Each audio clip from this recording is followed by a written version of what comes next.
এই বাংলার জমিনে কিছু কবরকে পাকা করে যারা মানুষকে আহ্বান করে যে এই কবরবাসী উপকার করার ক্ষমতা রাখে, এই কবরবাসী বাচ্চা কাচ্চা দেওয়ার ক্ষমতা রাখে, এই কবরবাসীর কাছে আসলে তুমি তোমার দরিদ্রতা মোচন করতে পারবা, বলুন তো এর ভিত্তি কি?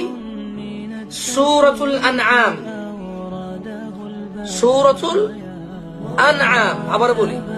সূরাতুল আনআম। বলুন আমার সাথে লেখেন তো, সূরাতুল আনআম আয়াত নাম্বার 50।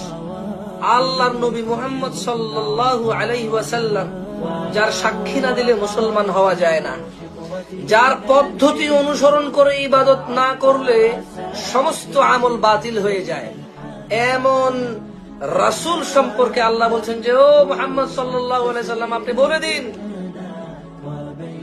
দিন কুল লা আকুলু লাকুম ইনদি খাযাইনুল্লাহ, আমি তোমাদেরকে এটা